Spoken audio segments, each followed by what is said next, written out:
Yang lainnya boleh nyanyi. Saat ku sendiri, kulihat foto dan video bersamamu yang telah lama ku simpan. Hancur hati ini melihat semua gambar diri yang tak bisa ku ulang kembali. Ku ingin saat ini engkau ada di sini, tertawa bersamaku seperti dulu lagi. Walau hanya sebentar, Tuhan, tolong kabulkanlah. Bukannya diri ini tak terima kenyataan, hati ini hanya rindu. Oh, hanya rindu. Oke, Teh Desi, thank you. Thank you, Terima Teh Desi ya. kasih. Oke, nanti. Sama-sama. Oke, Iya. oke teman-teman, hanya rindu dari Anmes tadi ya, cukup merdu dan teman-teman pasti sudah cukup terhibur. Nanti di akhir acara kita akan menyanyi lagi. Nanti yang menyanyi siapa nanti kita akan sampaikan lagi. Thank you tadi sih ya sekali lagi. Ya, terima kasih banyak ya Bunda Ya, Nurul mangga. kesempatannya. Oke, Bunda Nika, kita akan mulai. Mohon izin. Bismillahirrahmanirrahim. Assalamualaikum warahmatullahi wabarakatuh. Waalaikumsalam warahmatullahi wabarakatuh. Teman-teman dari 25 provinsi, apa kabar? Sehat ya? Sehat, terus semangat. Walaupun kita sedang pusing kepala ya di beberapa guru dan kepala sekolah, bagaimana memberikan rapot kepada orang tua ya, nanti di antara tanggal 11, 12, ada yang 19, 20, bermacam-macam. Tapi hari ini kita lupakan dulu, kita akan berbagi dan kita akan banyak mendapatkan sharing ilmu dari Bunda kita, dari Bunda Nika. Dan ini nanti akan sangat bermanfaat bagi teman-teman ketika akan menyiapkan sekolahnya masuk dalam masa new normal. Bunda Nike, waktunya kita ada sekitar 2 jam dari pukul 9.31. Nanti kemudian Bunda Nike silakan menyampaikan materinya. Setelah itu teman-teman biasanya pengen tanya langsung Bunda dalam 30 menit atau 45 menit ke depan. Oke, waktu diberikan seluas-luasnya kepada Bunda Nika, mangga. Baik, terima kasih Bu Nurul. Bismillahirrahmanirrahim. Assalamualaikum warahmatullahi wabarakatuh. Halo semuanya, teman-teman nih, kayaknya kelihatannya banyak juga yang nonton bareng ya, nonton bareng ya, di TK dan di PAUD-nya ya. Alhamdulillah nih luar biasa nih dari Lamongan, dari Bogor, Polewali ya, ini dari betul-betul dari berbagai penjuru daerah Indonesia, yang dimana dengan kehadiran bunda-bunda di sini itu luar biasa ya, masih semangat untuk terus mendalami refresh ilmu ya, apalagi di zaman pandemik ini, di mana lembaga PAUD itu termasuk yang termasuk yang ini ya terdampak juga ya, apalagi sudah mulai diberlakukannya learning from home. Saya yakin tidak ada satupun lembaga PAUD yang siap untuk melaksanakannya. Jangankan lembaga PAUD ya, lembaga lain pun SD, SMP, SMA, universitas sekalipun itu tidak ada yang seperti ini ya. Tapi nah tetap bersemangat bunda-bunda. Walaupun saya yakin 3 bulan terakhir semenjak learning from home, kayaknya banyak juga yang nggak bayar SPP ya. Terus banyak juga yang misalnya diajak PJJ juga, aduh sulitnya mungkin karena berbagai kendala ya, saya yakin itu. Dan itu betul bukan teknis, sebetulnya lebih banyak ke non teknis ya.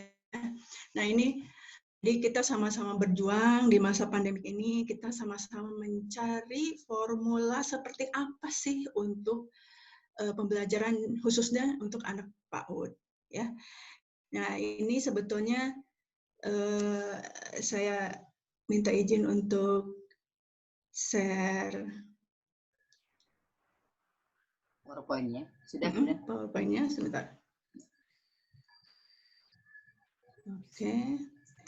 Saya share dulu ya.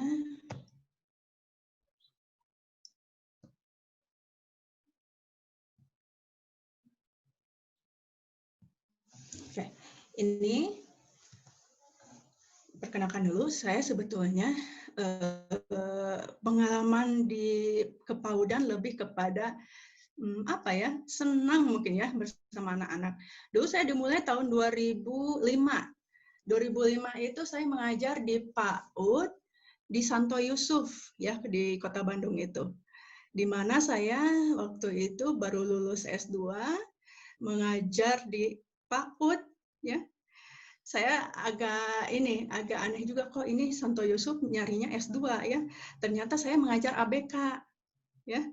Nah, ini pengalaman saya di kepaudan ya, dimulai 2005 mengajar ABK di Santo Yusuf, mengajarnya pun khusus yaitu mengajar berhitung memakai sempoa. Ya. Coba bayangkan, anak berkebutuhan khusus ya diajari sempoa. Ternyata bisa bunda-bunda ya. Walaupun ketika mengajarkan itu sampai wah yang tadinya rapi kerudung akhirnya keluar dari pembelajaran jadi acak-acakan tidak apa-apa. Karena kita memang akhirnya sambil main ya. Kan kadang anak ABK itu nggak bisa diam ya, lari ke sana kemari ya, kita ikut-ikut aja ya. Berhitung 1. Kalau di sempoa kan nggak disebut tambah, kalau nggak disebut tambah itu berarti ditambah ya. 1, 2 sama dengan 3 katanya, tapi sambil lari-lari gitu ya. Nah itu pengalaman pertama saya di bidang PAUD. Lalu karena ketertarikan kepada PAUD, akhirnya saya berpikir gimana kalau misalnya ingin tahu lebih dalam tentang PAUD, kayaknya saya harus ikut organisasi. Akhirnya saya ikut berorganisasi di Himpaudi Kota Bandung.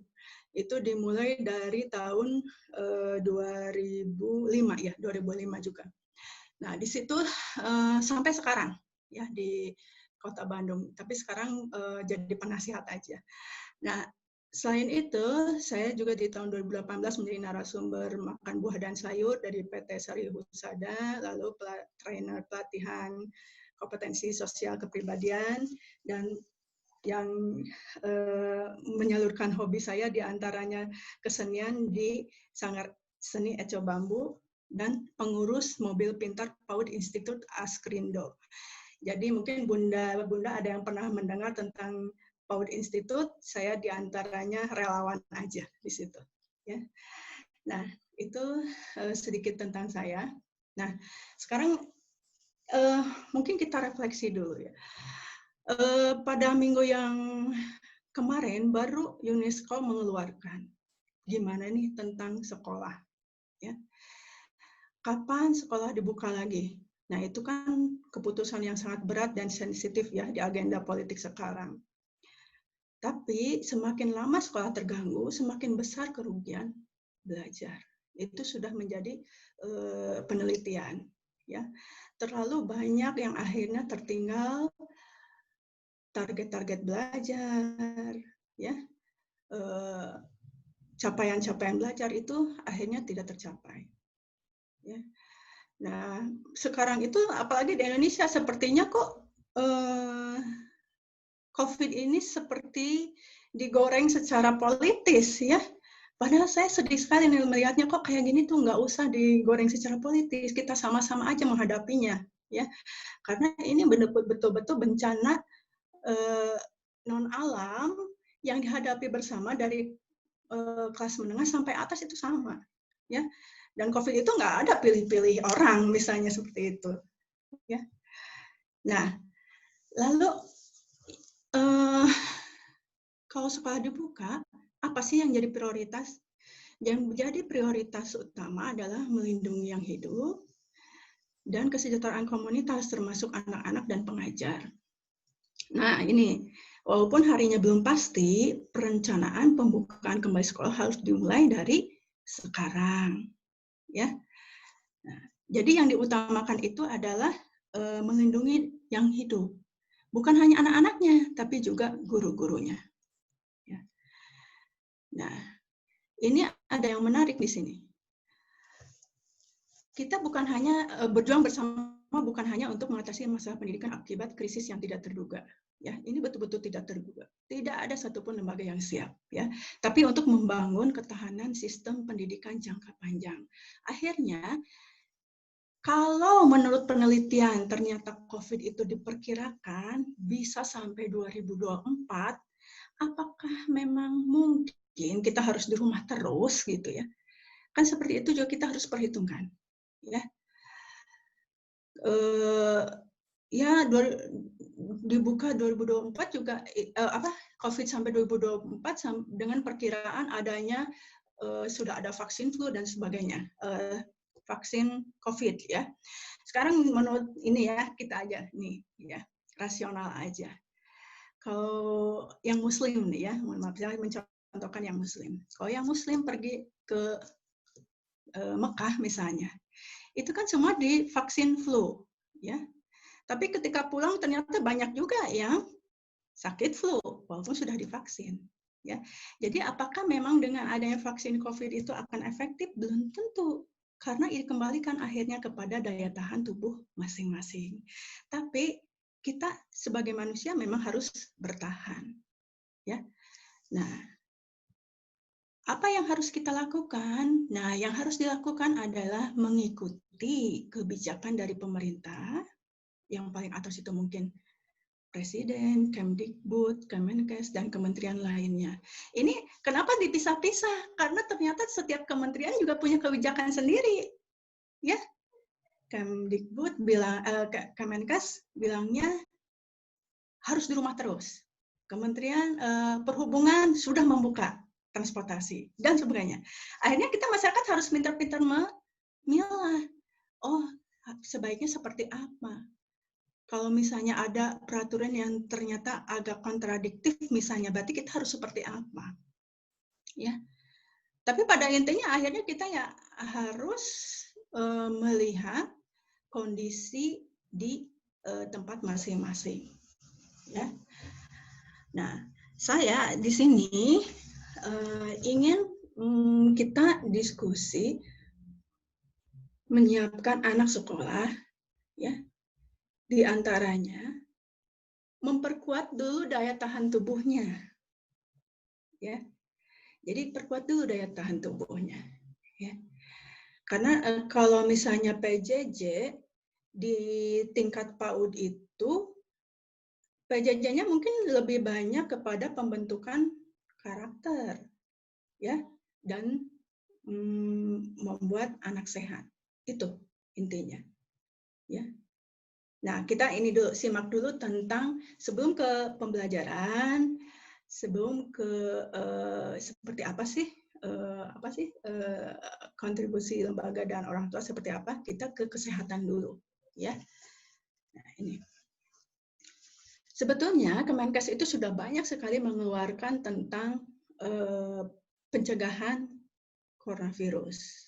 Jadi bunda-bunda nggak usah pusing seperti apa sih ya pencegahan yang bisa di-share kepada anak-anak. Tinggal bunda mengklik saja mencegah corona, di situ banyak sekali pamflet tentang mencegah corona. Bunda bisa memilih mana yang kira-kira pas, sederhana untuk orang tua dan anak. Jadi kalau anak PAUD, capaiannya itu bukan anak melakukan nggak, gitu. Bukan hanya itu, tapi orang tua melakukan nggak. Kalau orang tua melakukan, anak insya Allah akan mengikuti. Ya, jadi yang jadi target utama itu selalu orang tua. Untuk sementara sekarang dilakukan learning from home. Nah, di sini banyak sekali bunda bisa memilih yang mana yang kira-kira sederhana, yang pas untuk orang tua dan anak PAUD. Ya. Nah, ini utamanya. Tingkatkan daya tahan tubuh dan lindungi keluarga dari COVID-19. Di sini yang utama harus cukup tidur atau istirahat, lalu olahraga, jadi nggak mager gitu ya. Bayangkan ya kita tuh udah lebih dari 3 bulan ya Bu Nurul ya, kita ada di rumah terus ya. Sampai katanya, aduh kayaknya kita butuh libur gimana sekarang udah libur terus gitu ya. Nah, memang kita akhirnya harus gerak, dan olahraganya paling bisa memungkinkan itu di rumah. Kalau yang rumahnya ada pekarangan, masih bisa memungkinkan. Tapi di luar rumah juga, kalau daerah padat, kami ada kasus seperti ini. Saya nggak pernah kemana-mana. Ada seorang ibu ketika ditanya oleh wartawannya, saya nggak pernah kemana-mana. Saya paling berinteraksi dengan tukang sayur, ya. Tapi kok saya reaktif ketika dia merasa batuk-batuk, ternyata di rapid test dia reaktif, ya. Ternyata ada beberapa kemungkinan, ya, karena dia nggak pernah kemana-mana. Si ibu itu sendiri bilang, kemungkinan pertama mungkin dari uang, kembalian dari tukang sayur, dan ternyata ketika di rapid test tukang sayurnya sendiri negatif, ya. Tapi kan mungkin saja kalau dari uangnya, ya. Terus kedua, ternyata dia daerah padat, ya. Jadi bunda-bunda hati-hati ya kalau yang di daerah padat. Kalau misalnya depan rumah langsung gang, tempat lewat motor misalnya gitu, ya. Walaupun kita ada pekarangan sedikit, tapi hati-hati, tetap harus memakai masker ketika olahraga di luar rumah, ya. Karena apa? Menurut penelitian, droplet yang kita berdiri dengan jarak 1-2 meter itu aman, berdiri.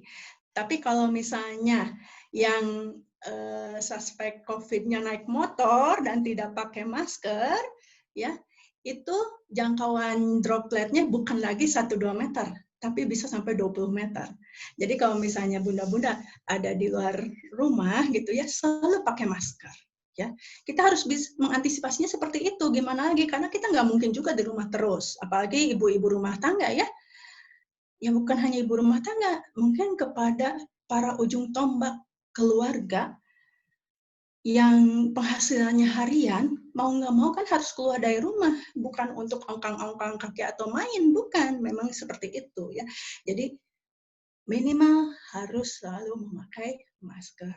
Lalu terapkan pola hidup yang bersih dan sehat, itu selalu diulang-ulang. Harus selalu cuci tangan, SOP-nya seperti apa kalau keluar rumah, masuk lagi rumah, ya.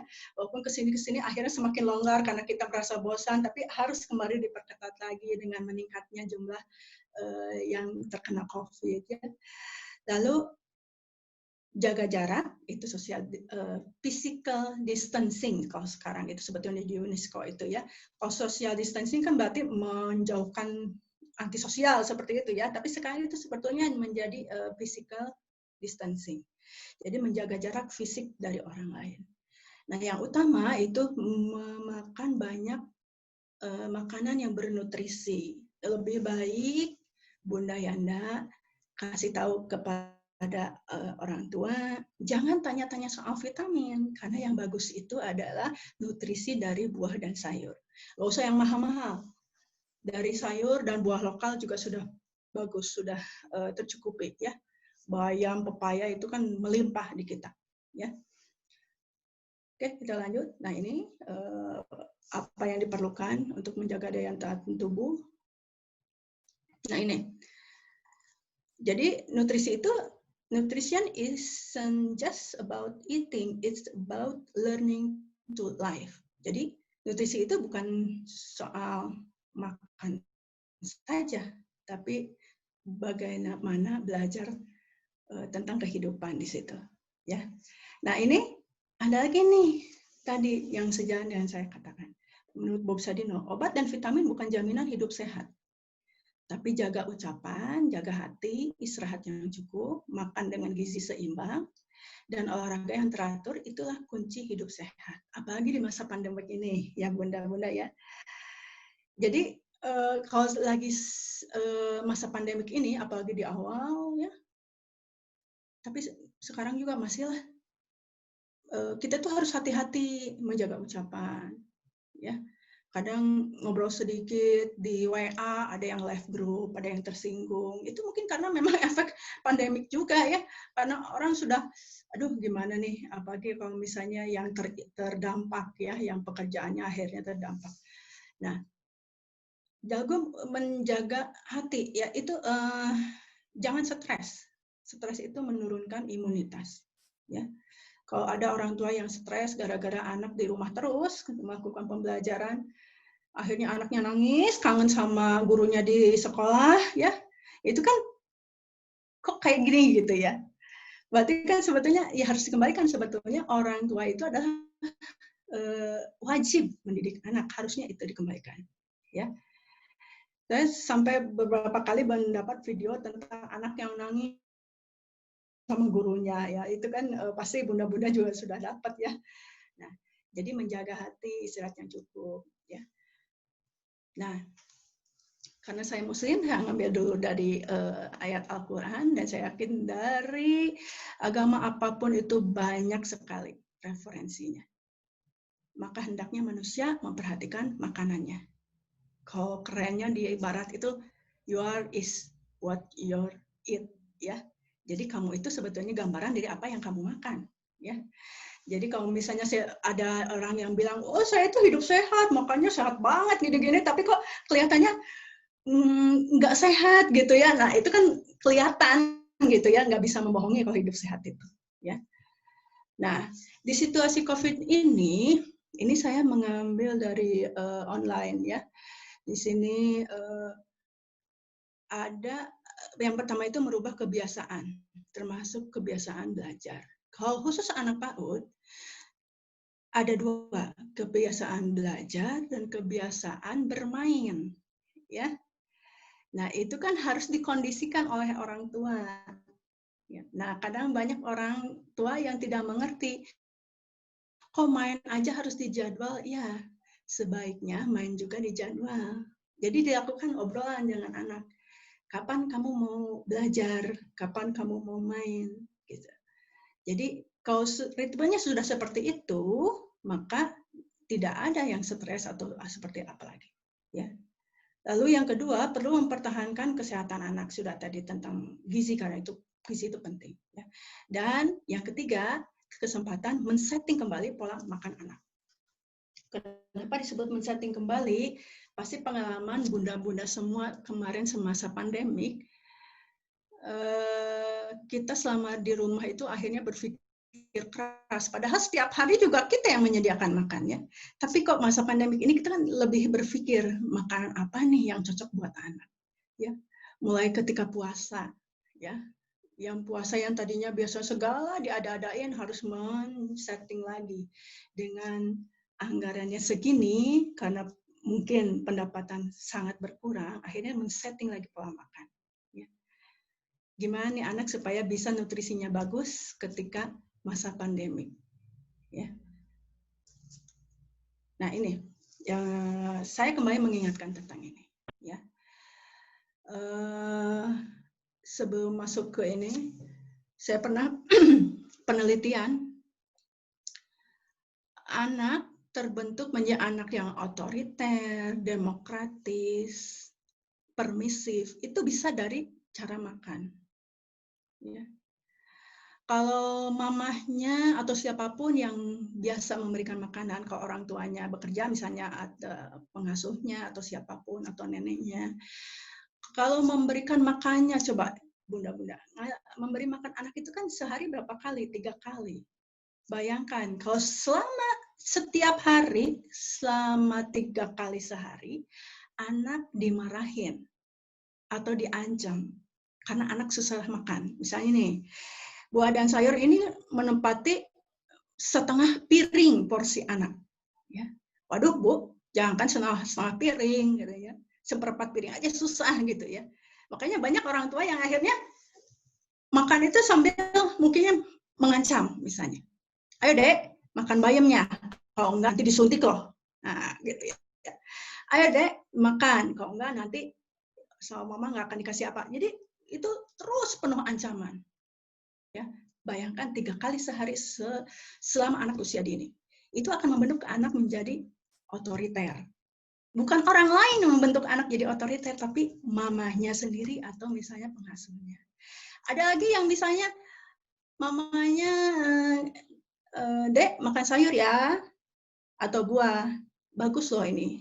Terus anaknya nggak mau, Ma, ya udah, gini, sekarang kita jajan ke warung, karena anaknya senang jajan. jajan ke warung, udah jajan kita makan, ya janji ya, anak ya janji gitu ya. Ketika ke warung jajan, akhirnya apa? Sampai di rumah keburu kenyang sama jajanan. Lewat lagi makan pagi, makan siang gitu lagi, lewat lagi seperti itu. Itu membentuk anak menjadi apa? Menjadi permisif, ya. Jadi itu sangat signifikan antara cara memberi makan kepada anak dengan membentuk karakter anak, ya. Kalau tentang cara memberi makan itu bisa satu sesi itu Bu Nurul ya gitu. Jadi ada caranya supaya anak suka makan buah dan sayur. Oke, kembali ke sini. Ini kalau porsi makan seperti ini ya. Jadi setengahnya itu ada buah dan sayur sebelah kanan, dan sebelah kirinya ada nasi, ada lauk nabati dan lauk hewani. Nah, bunda nggak usah lah kita kalau mampu boleh ya, tapi kalau sekarang ada makan apapun yang ada di Indonesia. Indonesia itu kaya dengan makanan-makanan lokal yang murah dan enak tentunya, ya. Nah, ini kalau membentuk seperti ini, Bunda bisa menggambar sendiri di piring sebetulnya. Ya, biar mudah gimana nih mau misah-misahnya gitu ya. Tinggal digambar seperti ini aja di piring, ya. Terapkan sebenarnya. Nah, bisa kelihatan sebagian ini buah dan sayur, sebagian ini adalah nasi dan seterusnya, ya. Nah, makanan pokok di sini ada nasi, jagung, singkong, ubi, talas, kentang, bihun, mie dan sebagainya. Nah, Bunda mungkin banyak juga sumber karbo lain yang disukai oleh anak yang kemarin menjadi kebiasaan. Saya seperti anak saya ya. Anak saya itu kebiasaan senangnya itu cireng, cimol seperti itu ya. Nah, itu sebetulnya masuk ke karbohidrat. Ya, jadi untuk sama sekali menghilangkan kebiasaan jajan juga kan akan sulit, apalagi masa pandemik ini. Bunda mungkin di rumah ya udah bikin aja, nyetok bikin cilok barang berapa mangkok gitu ya untuk berapa hari. Ya itu anggap aja sebagai karbohidratnya. Saya untuk saat ini tidak bicara soal pengawet dan sebagainya, tidak, tapi ke porsi makan. Lalu kalau sekarang yang paling mudah, yang paling happening itu adalah Indomie ya, atau Indomie bukan Indomie ya, semua mie instan gitu ya. Nah, selama masa pandemik ini, perusahaan-perusahaan yang maju itu ada perusahaan mie dan perusahaan telekomunikasi, itu yang diuntungkan ya. Memang itu yang paling mudah, boleh Bunda, tapi tetap menerapkan ini ya, minimal di situ ada buah dan sayurnya. Bunda juga tidak mesti menjadi satu kali makan harus kemakan semua, enggak. Dalam sehari ada makan seperti ini ya, jadi seperti itu.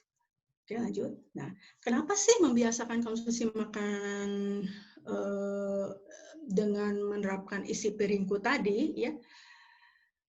Karena apa?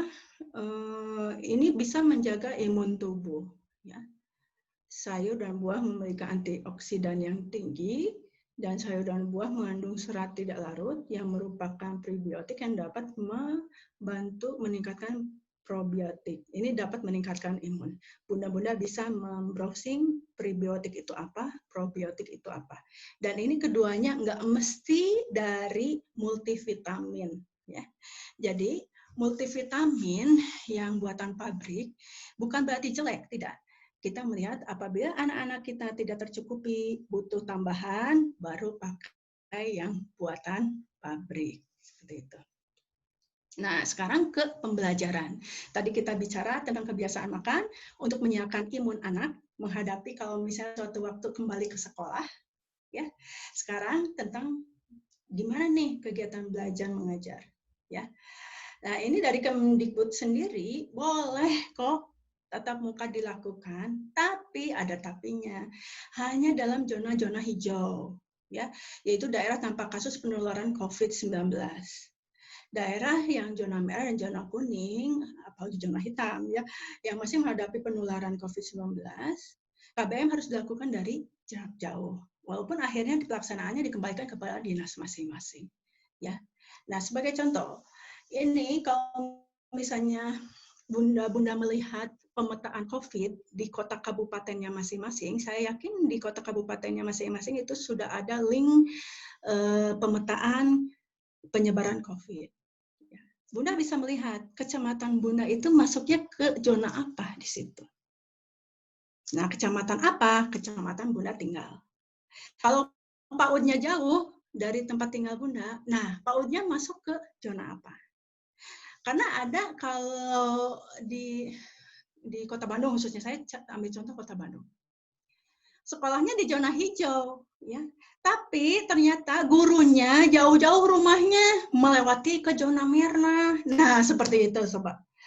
Berarti anak bisa tatap muka di kelas, tapi gurunya itu harus lewat ke daerah yang zona merah. Nah, seperti itu harus bagaimana berarti? Apakah tetap dilakukan tatap muka? Ya, berarti harus benar-benar ketat, ya. SOP kita perjalanan dari rumah ke sekolah, nyampe di sekolah mungkin harus langsung ganti baju, cuci tangan, atau dia diperlukan mandi, gitu ya. Nah, itu harus diantisipasi seperti itu. Karena tadi itu bisa jadi sekolahnya, kalau sekolahnya di zona merah ya jelas itu tidak memungkinkan untuk melakukan kegiatan belajar mengajar tatap muka, ya. Nah, jadi kalau khususnya di Kota Bandung atau Jabar, tadinya ya akan dilakukan 40% PJJ, 60% tatap muka. Tapi sesuai perkembangan ternyata hampir semua wilayah Jabar itu sudah merahnya menyebar, ya. Jadi kalau seperti itu akhirnya Jabar pun mengikuti instruksi dari pemerintah, di mana membukanya mungkin akan dievaluasi sesudah Desember, mungkin seperti itu, ya. Nah, Kemdikbud juga membuka tahun ajaran tetap dimulai pada bulan Juli, ya. Tapi kadang banyak yang berpikir orang tua, alhamdulillah akhirnya kembali ke kelas gitu ya. Padahal mungkin belum tentu diadakan tatap muka, ya. Saya anak 3 itu sampai di rumah, untungnya tidak kalau anak 3 ada untungnya ya, mungkin tidak terlalu bosan, ada teman main, teman berkelahi lah gitu ya. Cuman ya tetap aja mereka merindukan ke sekolah. Pernah saya ajak ke sekolah mereka karena saking kangennya, saya bawa ajak ke sekolah, toh sekolahnya juga kosong ya. Aduh, itu anak sampai pada terharu gitu ya. Pada diem gitu ya, aduh kapan ya mah kita sekolah lagi, seperti itu ya. Jadi memang harapan kita semua untuk kembali ke sekolah melakukan tatap muka, ya. Nah, tapi ternyata ya itu untuk beberapa daerah tidak memungkinkan. Tapi ini kan Bunda dari seluruh penjuru daerah. Jadi Bunda tinggal lihat saja pemetaan di daerahnya masing-masing, tempat sekolah itu ada, dilihat apakah itu ada di zona merah, zona hijau, atau zona kuning. Seperti itu. Nah, ini kalau review PJJ secara umum, ini saya mendapat review dari Dinas Pendidikan Kota Bandung, ya. Jadi intinya memperkuat kolaborasi dan meningkatkan jalinan komunikasi. Di sini ada yang pertama, peran Dinas Pendidikan, memberikan arahan dan regulasi pelaksanaan PJJ, serta menjamin PJJ sesuai dengan regulasinya. Jadi dikembalikan kepada regulasi dari Dinas Pendidikan atau dari pemegang keputusan daerah masing-masing. Lalu kedua, peran sekolah, kepala sekolah dan guru membangun budaya belajar dan komunikasi yang baik dengan orang tua dan siswa selama masa pandemik dengan mengutamakan pelayanan terbaik bagi siswa. Nah, kalau di sini yang digarisbawahi kalau berkaitan anak PAUD, berarti di sini komunikasi yang baik dengan orang tua, ya. Lalu ketiga, peran orang tua. Orang tua memberikan support kepada siswa dalam penyelenggaraan PJJ dan membangun komunikasi efektif dengan sekolah. Nah, ini ternyata banyak sekali kendalanya secara teknis. Apakah misalnya jaringannya kurang, koneksi internet, ada koneksi internet nggak ada kuota, banyak sekali teknisnya. Lalu keempat, peran masyarakat. Masyarakat umum, dunia usaha dapat memberikan dukungan dan kemudahan bagi sekolah dan orang tua pada masa PJJ. Nah, ini harapannya. Walaupun yang terjadi sekarang ternyata dunia usaha juga termasuk yang kena imbas, ya. Jadi tadi itu sebetulnya dunia usaha mungkin bisa memberikan kontribusi, yaitu perusahaan telekomunikasi dan perusahaan mie instan itu mungkin, karena itu melonjak tinggi keuntungan mereka itu di masa pandemi ini. Saya ini contoh aja yang mie instan. Mie instan itu sampai kita rebutan untuk mendapatkan mie instan itu. Sampai di kota Bandung itu, wah, beli ke Jawa Timur, dari Jawa Timur beli ke Bandung, sampai segitu semrawutnya gitu ya, untuk dibagikan. Coba, nah, jadi mereka yang mendapat keuntungan. Jadi harusnya mereka yang memberikan, diantaranya yang dapat berkontribusi. Kalau telekomunikasi mungkin sudah ada dari beberapa provider yang memberikan internet gratis ya, tapi biasanya dilingkan misalnya dengan uang guru dan sebagainya, mungkin seperti itu. Ya, tapi itu saya pernah mencoba hanya gratis di bulan pertama ketika masa pandemik ya. Kesininya berbayar juga ya akhirnya. Nah, ini saya memberikan contoh pembelajaran yang dilakukan oleh anak PAUD. Saya mengambil ini dari keluarganya Pak Dr. Cepi ya. Kemarin saya sudah minta izin Pak saya karena beliau itu ahli di bidang pembelajaran jarak jauh ya. Beliau memberikan ini, saya minta izin, boleh nggak dilihat aja gitu ya? Boleh katanya. Jadi Bunda Yanda, nanti kalau ternyata dilakukan PJJ dan diharuskan ada foto anak yang melakukan tugas atau PJJ yang dilakukan yang ditugaskan oleh Bunda, itu hati-hati dalam memegang file foto ya, karena saya ternyata banyak sekali keluhan dari orang tua di mana setoran fotonya itu tadinya disetorkan untuk sebagai bukti sudah melakukan, harapan orang tua itu ada beberapa gitu ya, nggak semua juga sih, banyak juga yang mendukung, yang senang ya. Ternyata guru saking ekspektasinya, alhamdulillah ternyata anak melaksanakan dan ternyata bagus sekali tugas-tugasnya ya, dilaksanakan dengan semangat oleh orang tua dan anak. Akhirnya orang tua atau oleh pihak dinas pendidikan di-share secara masif di media sosial. Nah, itu banyak juga orang tua yang merasa keberatan kalau foto-fotonya itu disebarkan. Jadi privasinya merasa terganggu katanya. Nah, ini sebagai catatan kita semua, Bunda-bunda. Bila nanti kita melakukan PJJ dan ada foto-foto, ya, kalau Bunda ingin menyebarkan hal baik kepada yang lainnya, kan sebetulnya itu menyebarkan bukan untuk mengganggu privasi orang, kita itu kan bukan, tapi untuk saling share hal baik, terus kita bisa, oh seperti itu, bisa terinspirasi gitu ya. Selalu meminta izin dulu sama orang tua, boleh nggak saya sebar nih fotonya? Mungkin seperti itu. Atau minimal di fotonya seperti ini, yang beberapa foto, ini kan nggak kelihatan nih wajah si anak. Ya, bisa dengan memoto tidak kelihatan wajah anak. Mungkin buat kita yang nggak terlalu, apa sih, kayak gitu aja ribet banget gitu ya. Termasuk saya nggak terlalu ini. Tapi ketika saya tanyakan kepada anak-anak gitu ya, anak saya yang paling besar paling nggak mau fotonya jangankan disebar ya, di foto aja dia tuh wah jangan sampai kelihatan mukanya gitu ya, karena sudah mulai SMP ya. Tapi beda dengan anak yang masih PAUD gitu, masih santai-santai aja. Jadi seperti itu. Jadi catatan kita bersama, kalau kita mau foto, tanyakan lagi boleh nggak disebar fotonya kalau kita ingin menyebarkan ya. Nah, di sini yang paling cocok kepada anak itu adalah pengalaman belajar ya, learning experience-nya itu lebih kepada membentuk karakter, ya, tugas-tugas life skill, mungkin seperti itu.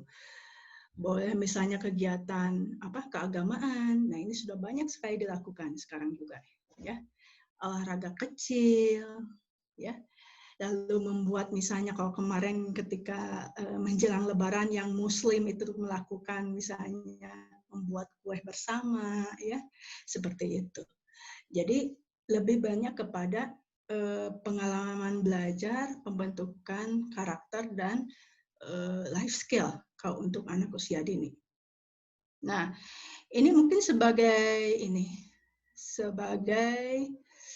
poin besarnya, ya. Nah, ini pada saat learning from home, peran lembaga sebagai jembatan bagi orang tua untuk memberi penguatan, lalu mengedukasi agar orang tua menjadi guru terbaik di rumah, program parenting salah satunya. Lalu penguatan komunikasi orang tua dan lembaga, penguatan karakter anak, ya. Lalu anak tidak dikejar target capaian belajar, tapi orientasi pada happiness dan healthy, ya, kepada kebahagiaan dan kesehatan, ya. Lalu orang tua saat ini benar-benar menjadi teladan utama. Jadi gini, anak tidak dikejar target capaian belajar. Mengapa? Karena ya kita harus melihat juga orang tua itu latar belakang pendidikannya seperti apa, lalu pekerjaannya apa, ya.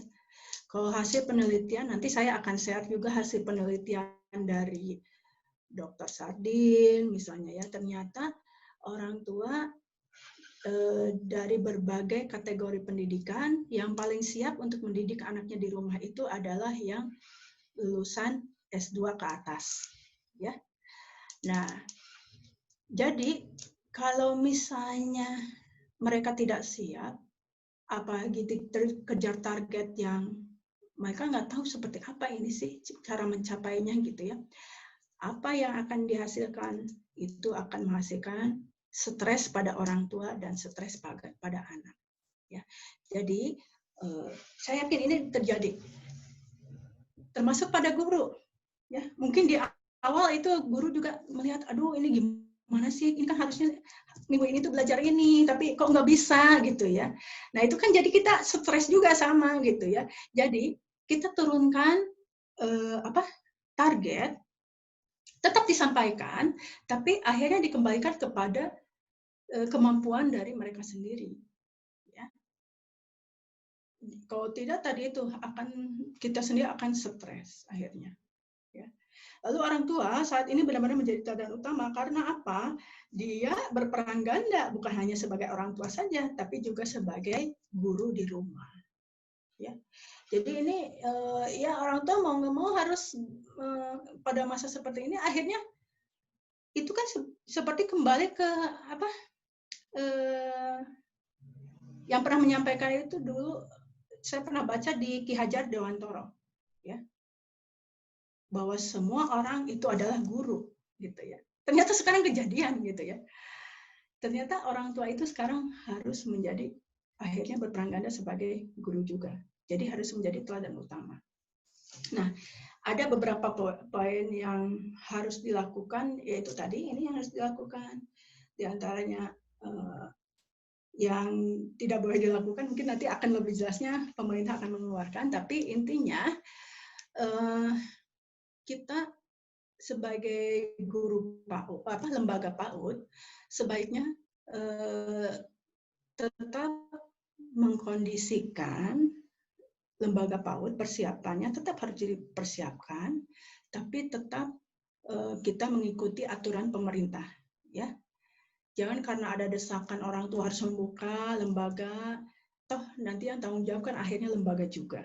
Tapi bukan berarti kita, jadi kalau anak milenial nyebutnya seperti ini, tidak abai tapi jangan lebay, cina gitu, ya. Jadi tidak abai tapi nggak lebay juga. Kita jangan jadi ketakutan yang begitu luar biasa terhadap COVID, akhirnya menurunkan imunitas, akhirnya membuat kita akhirnya mati gaya, ya, gitu, ya. Tapi tetap kita kondisikan gimana nih kalau dibuka, gitu, ya.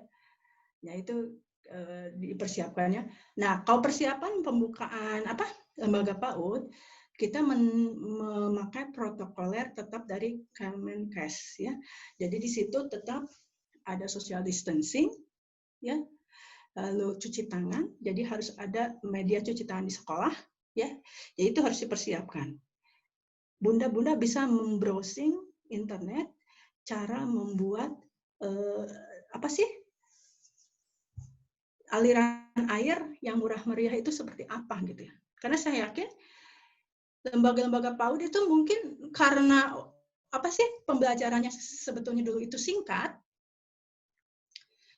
jadi tidak dipersiapkan untuk tempat cuci tangan. Kalau berbeda dengan SD, SMP, SMA, sekolahnya dari pagi sampai sore, ada waktunya sholat duhur untuk yang mayoritas Muslim ya. Jadi itu tempat cuci tangan biasanya relatif sudah banyak. Tapi berbeda dengan lembaga PAUD. Saya keliling-keliling lembaga PAUD itu rata-rata, mohon maaf, toiletnya itu agak memprihatinkan gitu ya. Jadi sebelum masuk ke COVID ini, sebetulnya saya dengan keadaan Danang Songko yang di Lembaga Perlindungan Anak, Komnas Anak, itu sudah berencana akan roadshow tentang membuat toilet bersih gitu ya. Tapi karena ada pandemik ini tidak berhasil ya. Akhirnya programnya dibekukan dulu ya. Karena kan kami itu sudah berkeliling ke PAUD-PAUD, ternyata lembaga PAUD itu sangat sedikit tempat sanitasi yang memadai. Mungkin seperti itu. Nah, ini tadi saya mengambil dari beberapa bahan. Nanti bahan akan saya share ya ke Bu Nurul untuk di-share kepada teman-teman.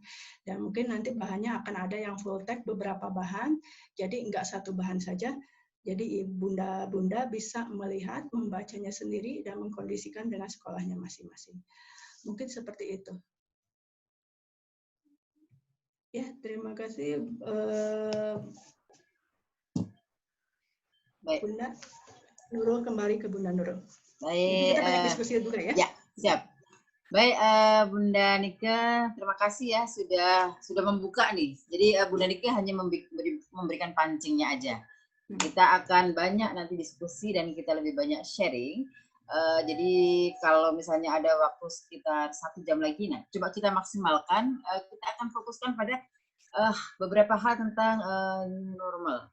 Jangan ketukar sama new era ya. Saya bolak-balik ketukar sama new era yang sandal itu. Oke. Baik teman-teman, kita coba akan, ini ada share ya. Saya akan stop dulu share-nya.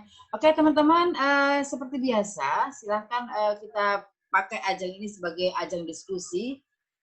Teman-teman boleh coba ini ya, tulis di chat. Saya berikan waktu sekitar 2 menit. Silahkan tulis di chat apa yang teman-teman ingin sampaikan, apa teman-teman yang ingin sharingkan, apa yang teman-teman ingin berbagi dengan teman-teman sekarang terkait dengan materi hari ini, persiapan lembaga PAUD menuju masa new normal. Silakan teman-teman, atau nanti ada yang raise your hand, boleh. Nanti kita akan coba membuka mute teman-teman ya, kemudian akan berbicara sendiri. Begitu Bunda Nika ya, jadi kita akan beralih kepada sesi sharing-sharing. Oke. Yang raise your hand saya akan panggil ya, Bu Aan Andriani. Siap-siap ya Bu, saya akan unmute Ibu. Oke, Bu Aan Andriani bisa monitor saya? Bisa mendengarkan suara saya? Sudah saya unmute Ibunya. Oke, kita coba ke teman yang lain ya. Ada Bu Sri Andriani. Bisa monitor saya Bu Sri Andriani. Ini biasanya saya akan panggil satu-satu Bu Nika karena beliau-beliau lebih senang kalau kemudian bisa tanya sendiri gitu, ketemu sama orang-orang sini. Oke Bu Sri. Halo, sudah saya unmute. Ibu. Ya, halo. Mana?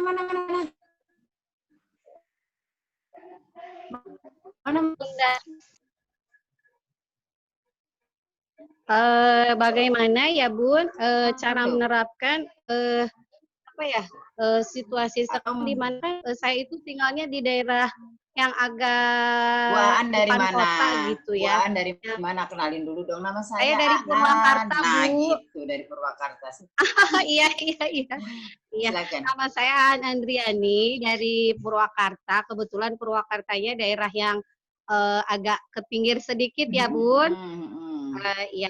Nah, mungkin kemarin situasi yang seperti ini, bagaimana ya cara yang enak gitu agar penedukasi ke orang tua itu lebih efektif gitu, Bun. Karena kemarin ada sebagian juga yang belum bisa menggunakan WhatsApp seperti itu gitu. Terima kasih. Ya, terima kasih. Baik, Bunda Purwakarta, kesonoan dikit ya. Iya. Nggak apa-apa, kesonoannya masih dikit, belum banyak. Artinya masih terjangkau. Oke, thank you ya, Bu An ya. Pertanyaannya kita akan coba kembalikan ke Bunda Nike. Mohon arahan Bunda dari yang disampaikan oleh Bunda An tadi, mangga. Ya, makasih Bunda An. Ini Bunda An, ini pertanyaannya hampir sama dari Bu Titi Marlina ini yang di chat ya. Semisal kita mau buat workshop untuk orang tua tahun ajaran baru, bagaimana baiknya dengan tema apa dan apakah masih kita bisa dibantu untuk giat ini. Jadi kalau kepada orang tua, tadi kan Bunda An sudah menunjukkan sebetulnya kebutuhan orang tua saat ini kalau kita mau PJJ di awal gitu ya, itu sudah teridentifikasi. Banyak orang tua yang belum bisa menggunakan media WhatsApp misalnya gitu. Nah, Bunda itu bisa melakukan. Oke. Baik teman-teman, sepertinya ada buffering sedikit ya di jaringannya Bunda Nike. Kita akan tunggu sebentar. Oke, sebelum kita akan bergabung lagi dengan Bunda Nika, coba saya akan menyapa siapa nih. Ayo, yang saya sapa siapa? Kalau saya nggak mau menyapa Pak Frans, karena Pak Frans pasti nggak mau saya sapa. Saya akan menyapa teman-teman yang dari Jawa Timur, coba. Ini ada beberapa teman yang dari Jawa Timur. Siapa ini? Ya. Yang akan kita sapa-sapa. Bentar. Ada suara motor. Oke, saya coba akan nyapa Bu Siti Zumratul Islamiyah.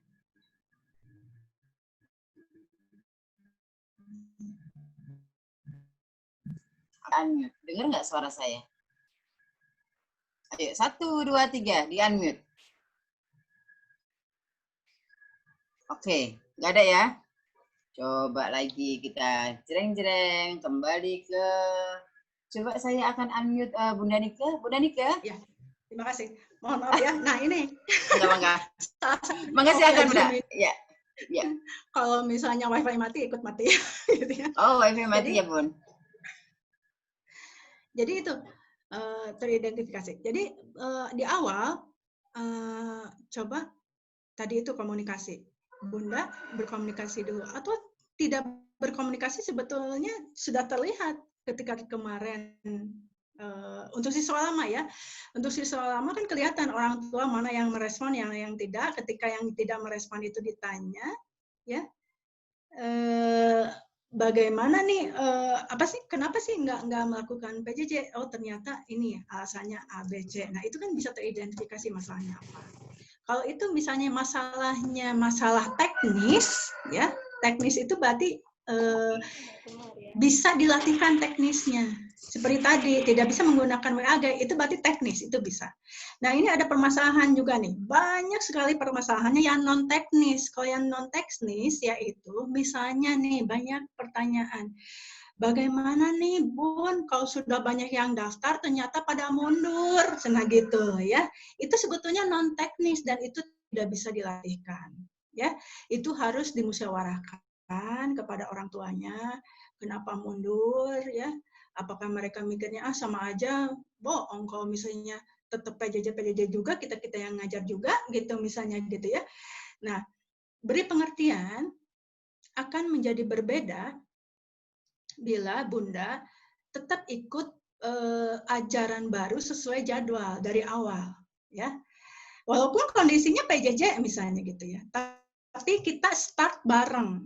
Akan berbeda ketika misalnya kan kita mana tahu kapan akan dibuka sekolah.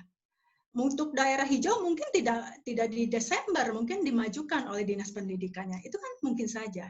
Tapi kalau misalnya kita orang tua start dari awal, kita akan bareng-bareng nih seperti apa startnya. Tapi berbeda kalau misalnya tadi banyak yang nanya, oh banyak yang mundur. Bu, saya nanti masuknya kalau misal udah ada tatap muka aja deh, misalnya seperti itu.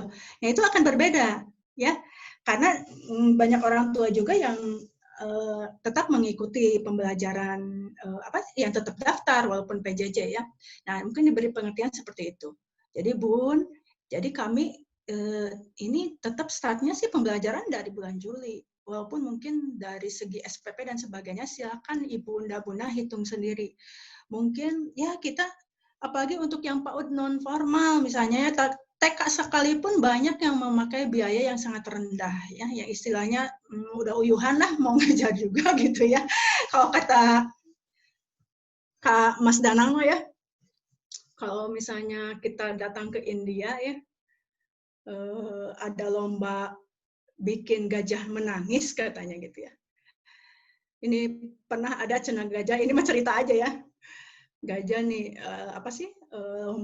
lomba membuat gajah menangis. Oh ada yang sedih-sedihan segala macam. Oh nggak ada yang bikin gajah menangis. Tapi ketika dibisikkan oleh guru PAUD, gajah saya guru PAUD, gajah itu sedih sampai menangis gitu ya.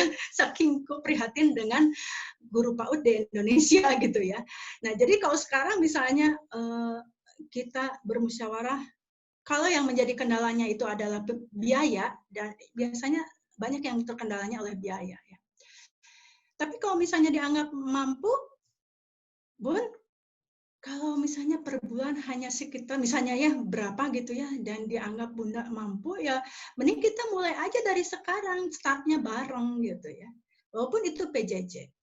Toh PJJ juga diungkapkan transparan. Kami guru tetap melakukan pembelajaran, ya. Walaupun yang melakukan Bunda di rumah, tapi kami tetap memberikan parenting, misalnya, memberikan modul atau misalnya modul sederhana lah. Jadi kita jangan membayangkan modul yang luar biasa seperti kita ada pelatihan guru gitu ya. Ya, model-model sederhana tentang harian yang tadinya mungkin berbentuk silabi atau RPP harian gitu ya, itu tinggal di copy paste, dimodifikasi yang bisa terbaca oleh orang tua. Mungkin seperti itu. Ya.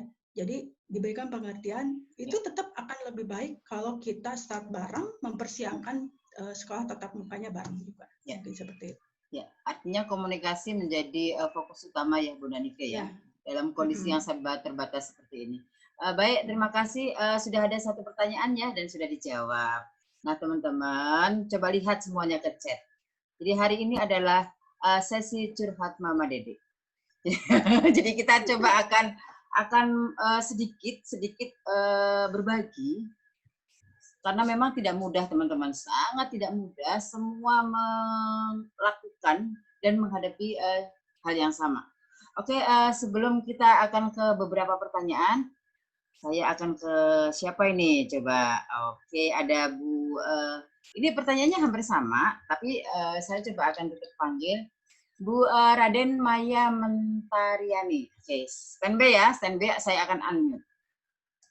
Biasanya kalau saya unmute kemudian dicuekin, nah itu yang nggak asik. Bu Raden Maya Mentariani, Ibu tadi bertanya di chat dan saya coba akan memfasilitasi. Saya sudah unmute Ibu, silakan. Kalau mau bertanya. Saya sudah oke. Hai, mana ini Ibu? Mana suaranya? Kegiatan PAUD di new normal ya itu ya yang Bu Maya ya. Bu Raden Maya. Bu Raden Maya, dari mana sayang? Dari Garut Bunda. Oke. Tulis ya. Oke, Bu Raden Maya tadi sudah sempat kita baca. Ibu mau bicara sendiri, mau tanya sendiri ke Bunda Nike? Iya, Bunda, begini. Mangga, silakan. Bagaimana cara melakukan kegiatan PAUD untuk new normal ketika masuk sekolah? anak-anak kadang susah untuk social distancing ya Bunda ya. Sementara di daerah kami itu kebetulan sudah zona aman begitu. Nah, kebetulan juga kan memang anak-anak semuanya memang tidak sama ya Bunda ya. Kadang-kadang di rumahnya mungkin orang tuanya tidak serespek menangani COVID gitu Bunda. Bagaimana ya caranya? Terima kasih. Sama-sama. Baik, Bunda Nika, ya silakan. Ya. Saya ini pencinta orang Garut, Bu Maya, karena suami saya asalnya dari Garut gitu ya. Jadi gimana nih social distancing di anak usia dini? Memang itu akan sangat sulit untuk melakukan social distancing di anak usia dini. Tapi kalau misalnya Bunda ada di daerah zona hijau dan itu tidak teridentifikasi ada yang terdampak COVID, yang ada yang yang positif atau reaktif gitu ya. Sepertinya social distancing itu ya kalau anak PAUD, jangan kan anak PAUD ya, orang tuanya aja mami-mami yang nungguin anak-anaknya di sekolah aja untuk social distancing itu pasti sulit kalau anak PAUD itu ya. Karena biasanya PAUD itu kan, tapi berbeda di Garut mungkin ya. Kalau di Garut mungkin daerahnya masih leluasa gitu ya. Kalau daerah kota seperti kami di Kota Bandung, untuk nunggu anak di sekolah aja itu mepet-mepet gitu ya. Jadi untuk social distancing itu jangankan anaknya, orang tua aja sulit ya. Tapi kalau menurut petunjuk protokol kesehatan, yaitu harus pakai masker, sering cuci tangan, dan social distancing. Ya. Kalau social distancing tidak memungkinkan tapi dibuka, ya minimal anak harus terus memakai masker, Bu. Sebetulnya kenapa social distancing itu untuk menghindari droplet itu kena sama kita. Tapi kalau pakai maskernya tidak lepas, itu insya Allah nggak akan terlalu nyebar gitu ya. Tapi kalau daerah hijau, ya mudah-mudahan itu kalau selama itu tidak ada yang positif, ya nggak akan ada, kecuali ada orang luar datang ke situ gitu ya, mungkin seperti itu ya. Ya memang untuk anak PAUD sulit sekali untuk menerapkan social distancing gitu ya. Ada lagi nih, banyak sekali pertanyaannya. Banyak sekali Bu Anita, tapi saya coba teman-teman silakan bertanya ya. Kalau pertanyaannya yang hampir-hampir sama, maka kita akan wakili satu pertanyaan yang sama tadi. Karena nanti ujungnya jawabannya akan sama. Tapi dari tadi setelah lagu tadi kayaknya nggak ada yang goyang-goyang sedikit. Saya coba akan panggil Teh Anita. Teh Anita, main yuk. Teh Anit, sudah saya unmute. Teh Anita Krisnawati. Nah, ini ya, salah satu PIC mana? Mohon maaf. Ya, nggak ada wajahnya. Oke. Kalau mau ice breaking belum siap, Teh Anit? Iya, Bu. Oke, siap. Silakan, Bu. Oke, teman-teman. Saya coba akan ke siapa ini? Ada Bu Bu Rahma Sari Aulia. Bu Rahma saya ada. Oke. Bu Rahma ini mungkin akan bertanya, tetapi sudah ada tadi pertanyaan yang sama di atasnya ya. Tapi sebelum bertanya, kita ice breaking dulu dong. Alamak guru PAUD, boleh nggak? Bu Rahma? Ya, iya, Bu Nurul, Assalamualaikum. Ya, waalaikumsalam. Bu Rahma tadi akan bertanya ya, pertanyaan mungkin sama dengan yang atasnya tadi. Betul.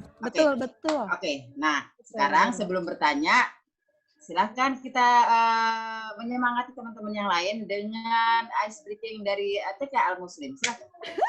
Bu Nurul, aduh, Masya Allah. Saya bingung mau ice breaking apa ya.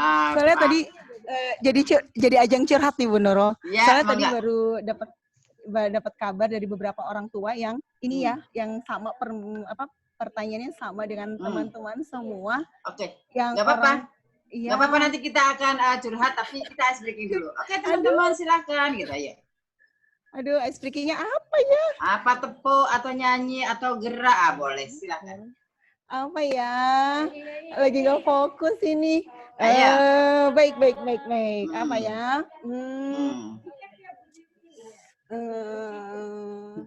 Coba. Menurut dia sih. Oke, nggak apa-apa yuk. Ajak tepuk aja. Tepuk apa? Tepuk. Tepuk. Nah, tuh. Tepuk semangat. Ya. Tepuk semangat. Tepuk. Ya. Nyanyi apa ya? Yuk.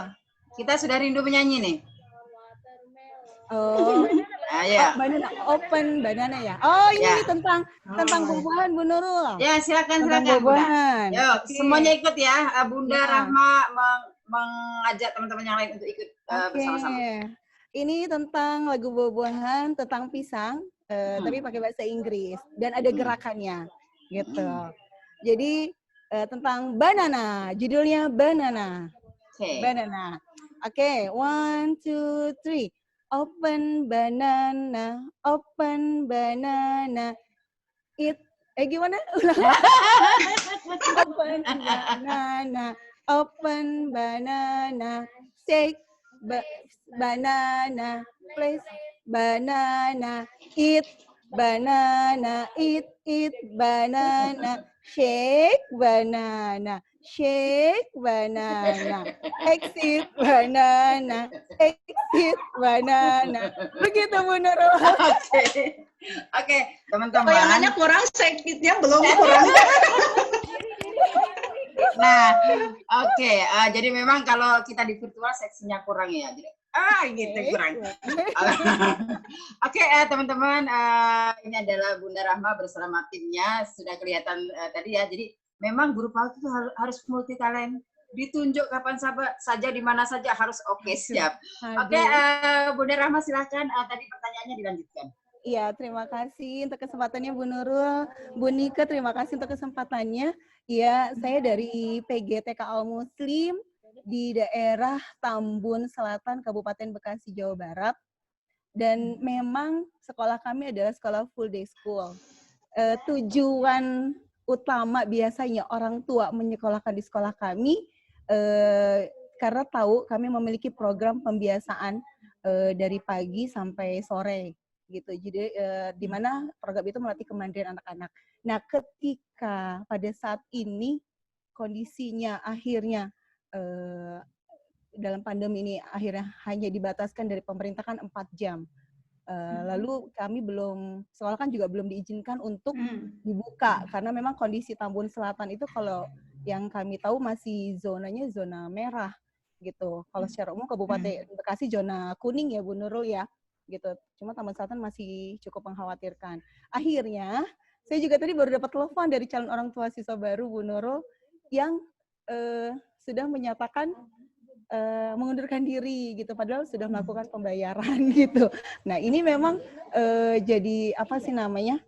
Padahal memang kami juga sudah punya rencana yang akan kami lakukan, yang tentunya sesuai dengan keputusan pemerintah. Dan di mana memang PJJ yang akan kami lakukan nanti kami akan variasikan gitu karena berdasarkan evaluasi PJJ sebelumnya gitu.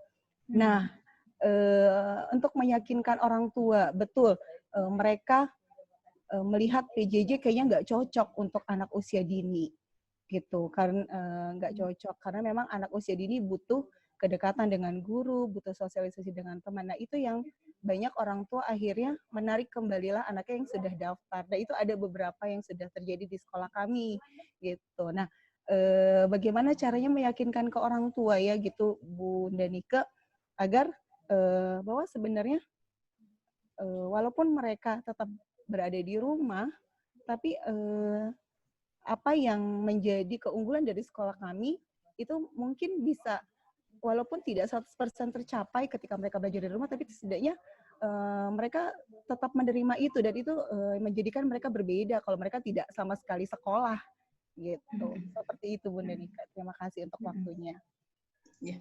Oke, gimana tadi? Shake banana. Oke, thank you Bu Rahma atas pertanyaan dan sedikit hiburannya tadi. Mangga Bu Nika. Saya jadi ingat ini Bu Yanti di kampus Bu Nurul. Yang ngajarin saya shake banana itu ya. Kalau kurang ekspresif itu kamu salah bukan gitu tapi benar. Oke. Tapi ini Bu Nurul, ini kalau apa sih permasalahannya ini, kalau saya lihat di chat ya, hampir semuanya permasalahannya hampir sama ya. Betul. Jadi betul, yang sudah daftar pada mundur, termasuk teman-teman dosen saya juga akhirnya banyak yang mundur ya ketika menyekolahkan anaknya. Ya, karena dia pikir-pikir kalau PJJ lagi ya tetap orang tua juga kok yang melakukan gitu ya, mikirnya gitu ya. Padahal kami jadi harus memang akhirnya guru itu harus bisa meyakinkan tadi itu akan berbeda sekolah yang startnya bareng dengan sekolah yang tidak bareng, walaupun mungkin mereka nanti aja deh kalau sudah tatap muka saya ikut gitu, seperti itu ya. Jadi akan berbeda itu seperti itu. Jadi nah kalau misalnya soal biaya yang menjadi hitung-hitungan tadi itu kita harus menghitung juga akhirnya ya. Ya udah mungkin karena ini PJJ, anggap aja mungkin PJJ itu guru sehari kalau dikurangi jam ya itu kan tetap sebetulnya kalau kita menghitungnya tatap muka ya. Kalau menghitung jam walaupun hanya dilakukan 4 jam ya, itu guru tetap dihitungnya 1 hari pergi ke sekolah itu kan. Ya. Tapi kalau PJJ misalnya Bunda menghitungnya misalnya dilakukan PJJ itu walaupun agendanya tiap hari dalam penugasan, tapi mungkin Bunda memberikan istilahnya dalam tanda kutip tugas ya, karena kalau di PAUD bukan tugas untuk anak, berarti ya tugas untuk orang tua dan anak ya. Biasanya efektifnya itu di ini aja, direncanakan berapa kali seminggu gitu ya. Karena kalau PJJ dalam anak usia dini ya, mungkin kalau kesehariannya mungkin dari mulai apa sih kebiasaan keseharian ya, Bunda mungkin cukup memberikan PJJ seminggu 3 kali atau 2 kali ya. Nah, jadi kita harus menghitung juga ya pembiayaan untuk guru juga ya. Jadi sampaikan saja Bu, kami melakukan PJJ ya, tapi akan sangat penting kalau bergabung bareng-bareng. Lalu mengenalkan teman-temannya walaupun hanya via WAG misalnya, dengan hanya via foto atau namanya saja dulu gitu ya. Tapi kalau kita dari awal bareng itu akan berbeda. Ya, jadi ketika masuk bareng-bareng, oh ini yang kemarin online terus si ini, oh ini bu gurunya gitu misalnya seperti itu. Jadi Bunda bisa menghitung saja. Kalau PJJ berarti seminggu berapa kali tuh? Karena saya kemarin bersama teman-teman ketika melakukan penelitian ternyata efektifnya itu untuk PJJ PAUD itu guru cukup nggak usah tiap hari gitu, walaupun mungkin pelaksanaan setiap hari. Nah, lalu bagaimana nih menyambung dengan pertanyaan tadi Bu Rahma ya, PJJ untuk anak yang usianya 3-4 tahun ya, padahal pada usia segitu masih perlu sosialisasi dan pengenalan dengan teman dan guru ya. Nah, ini Bu Sofiatin, memang 3-4 tahun usia seperti itu di sekolah juga bukan belajar ya. Tapi kompetensinya kita tuh seperti mengasuh gitu ya. Dulu itu pernah saya dimarahin sama guru-guru PAUD karena kompetensinya disamakan dengan pengasuh. Jadi bukan berarti saya juga sama pengasuh juga enggak apa sih namanya underestimate ya, karena tanpa pengasuh juga kita nggak bisa apa-apa gitu ya. Tapi guru-guru PAUD banyak yang tersinggung, Bu kok kompetensi kita disamakan sama pengasuh sih, cina gitu ya.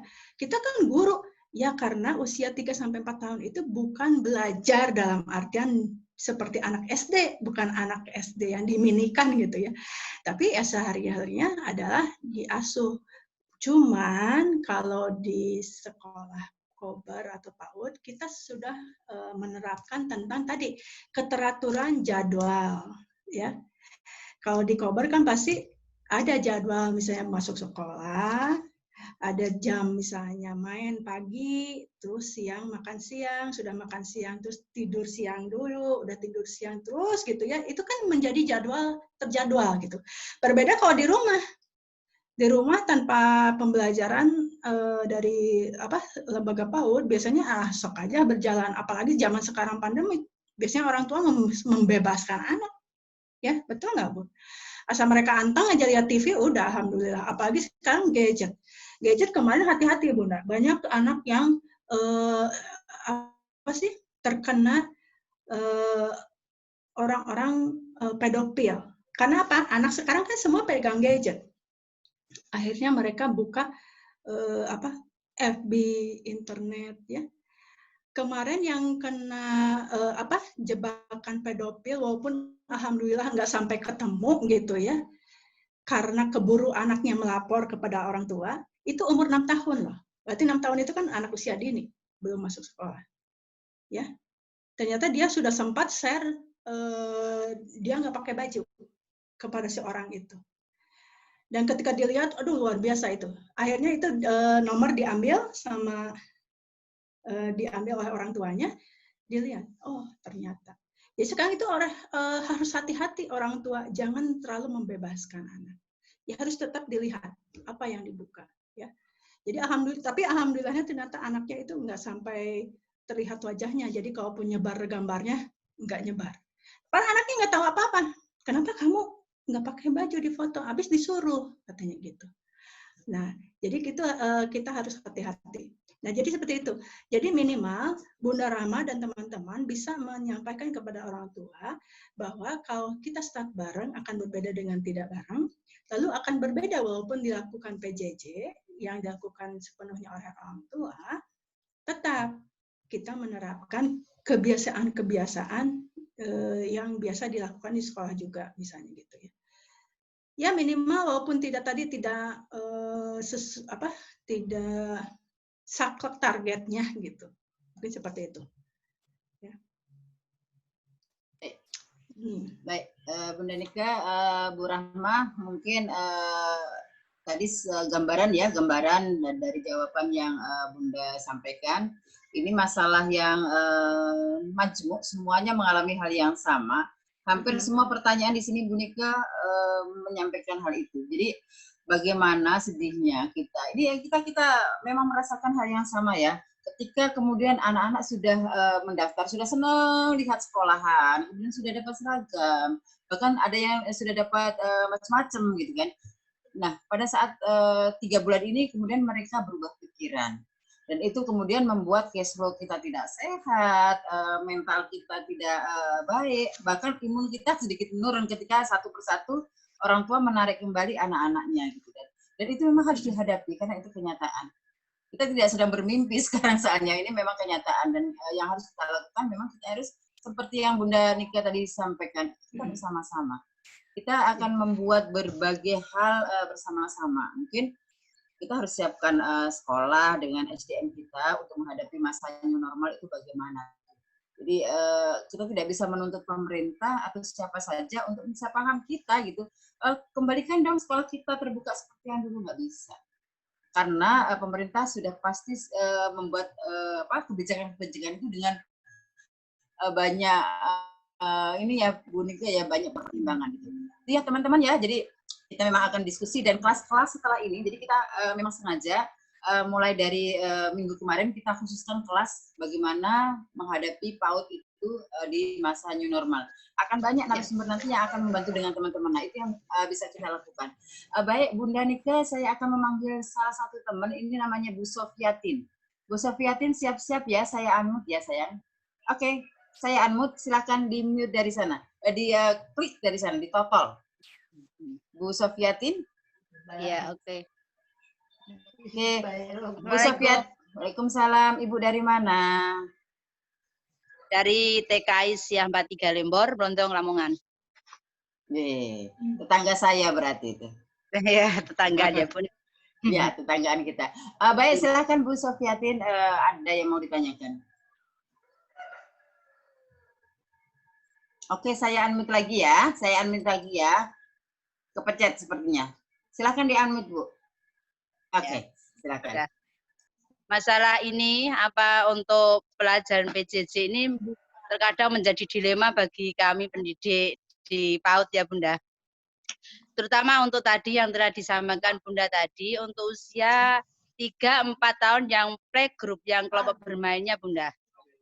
Itu kalau kita adakan PJJ itu gimana caranya? Apakah kita harus full seperti yang kelompok yang A di usia 5-6 tahun itu kan kemarin sudah dilaksanakan. Langsung untuk yang di kelompok 3-4 tahun ini, bagaimana kita melaksanakannya?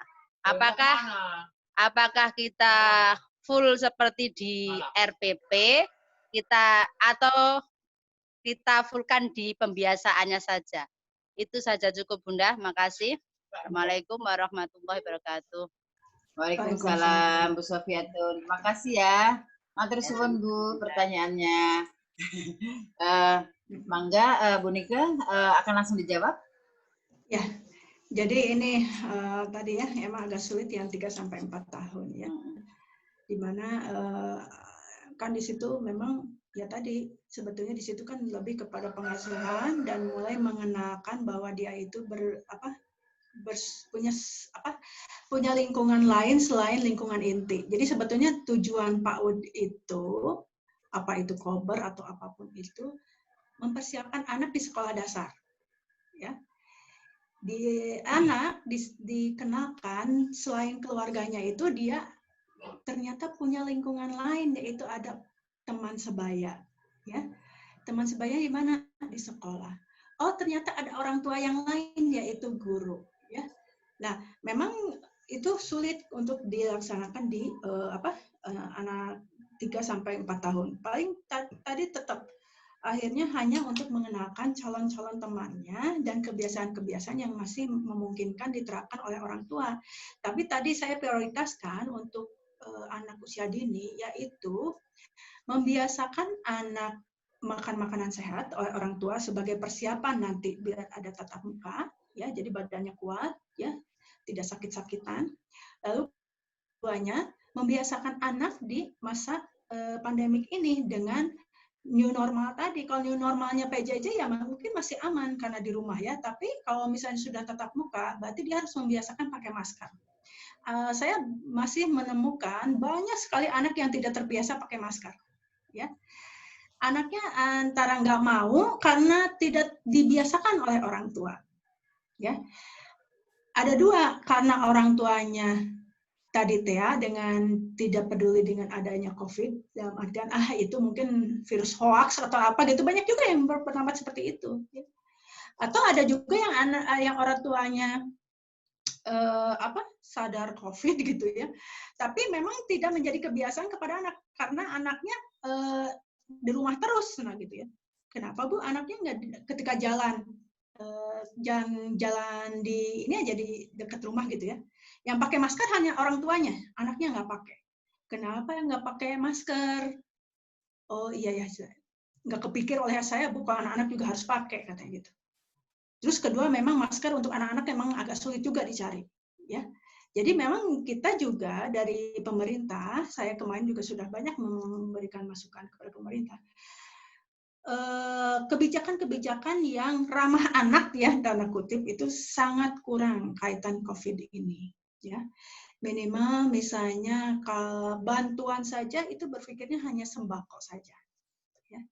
Tidak ada misalnya menselipkan multivitamin misalnya atau apa, karena saya yakin juga masih banyak keluarga yang nutrisinya belum terpenuhi, gitu ya. Lalu masker untuk anak itu sulit sekali didapat, kecuali kita bikin sendiri atau pakai masker orang tua yang kegedean gitu ya. Gitu. Nah itu adalah pembiasaan-pembiasaan yang harus dilakukan oleh orang tua kepada anak usia dini tadi menghadapi new normal tadi. Ya. Mungkin untuk detailnya teknis nanti akan ada pelatihan khusus dari ya mungkin ya Bu Nurul ya. Selain dari pemerintah, mungkin dari teman-teman PG PAUD yang lebih detail kepada pembelajarannya. Mungkin harus dikelompokkan Bu Nurul antara yang kober yang 3-4 tahun, 5-6 tahun itu mungkin agak berbeda nanti setting gitu ya, setting new normalnya seperti apa. Gitu. Tapi yang paling penting yang hari ini hanya sebagai pembuka aja dari saya, yaitu menyiapkan anak dengan nutrisinya, dengan kebiasaan-kebiasaan barunya. Mungkin seperti itu. Baik. Baik, oke teman-teman ya, Bu Sofiatin ya. Mudah-mudahan bisa sedikit menjawab kegalauan daripada teman-teman di sini semua, dan itu mungkin bisa mewakili ya pertanyaan dari beberapa teman dengan pertanyaan yang sama. Artinya gini teman-teman, kita harus menyiapkan diri. Sekali lagi yang seperti saya sampaikan tadi ya Bu Nike ya, saya mengutip beberapa hal yang disampaikan Bu Nike tadi. Yang harus kita siapkan sekali lagi adalah kesiapan sekolah berikut SDM-nya. Itu teman-teman yang harus disiapkan.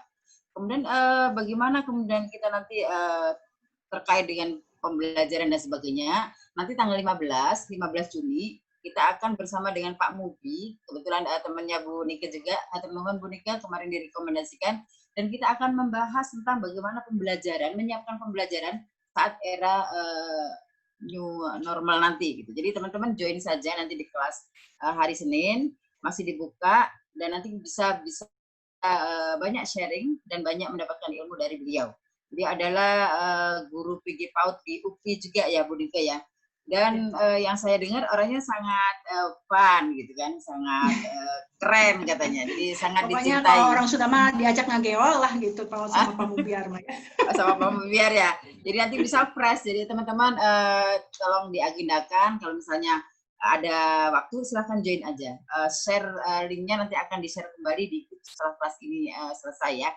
Oke, itu banyak cerita dari teman-teman ya, tapi saya coba akan meminta apakah ada salah satu dari teman-teman ini yang memang sudah siap kondisi sekolahnya dalam menghadapi era new normal. Apakah ada yang sudah siap A, B, C, D, E. Nah, mungkin bisa berbagi dengan teman-teman yang lain. Silakan raise your hand jika ada teman-teman yang sekolahnya sudah siap. Mungkin nanti bisa berbagi dengan teman-teman yang ada di sini, atau bisa chat di chat, Bu Nurul saya ingin berbagi, sekolah saya sudah siap misalnya gitu. Silakan teman-teman, karena di sini ada 290 orang yang bisa akan menyimak dari apa yang teman-teman sampaikan, dan itu nanti ketika diterapkan dan bermanfaat, teman-teman juga akan dapat pahala yang mengalir terus gitu. Oke, saya mengundang sekali lagi teman-teman yang kira-kira akan berbagi, silakan bisa raise your hand, bisa memberikan chat. Nah, ini kita akan coba tanya ya Bunda Nika ya, barangkali ada yang mau berbagi atau semuanya bertanya. Bu Rini Mulyanti mau berbagi? Oke, enggak. Oke, boleh begini saja. Boleh angkat tangannya, siapa yang mau berbagi lagi? Nggak ada ya, atau saya tunjuk aja deh. Saya tunjuk aja, coba apakah di sini ada tulisan ini smart, siapa yo yang mau ditunjuk? Biasanya kalau ditunjuk Bu Husriah. Oke, Bu Husriah atau Bu Husriah Rahmat ya. Bu Husriah Rahmat, saya akan coba unmute Ibu. Mungkin Ibu bisa bercerita kesiapan Ibu di sekolah ketika nanti akan memasuki masa new normal. Bu Husriah, bisa mendengarkan saya? Oke, atau kita beranjak nih ke Bu Nilawati. Bu Nilawati ya, saya akan panggil satu lagi. Kalau tidak ada, kita akan buka sesi berikutnya. Bu Nilawati? Bu Nilawati, main yuk. Biasanya kalau diajak main terus nyawa. Bu Nilawati. Banyak juga ya. Padahal raise your hand loh ya. Halo, Assalamualaikum. Nah. Waalaikumsalam. Mana ini orangnya? Nih orangnya. Bunda Nurul. Bu Nila, apa kabar? Alhamdulillah sehat, baik. Oke, Bu Nila boleh dikenalkan kepada teman-teman, Ibu dari mana? Oh, Assalamualaikum. Saya Nilawati dari PAUD Cempaka. Dari mana Depok. itu? Oke, dari Depok. Oke, teman-teman, kita coba akan mendengarkan ya. Bunda Nila, di sekolahnya sudah seberapa siapkah jika kemudian akan diterapkan new normal? Insya Allah kita coba, Bunda. Ini lagi di PAUD siap-siap kita nih sama guru-guru nih. Nih guru-guru saya nih semuanya, Bun. Oke. Oke, halo. Waalaikumsalam. Bunda Nila, bisa disampaikan kepada teman-teman kesiapan lembaga Bunda apa saja yang sudah disiapkan?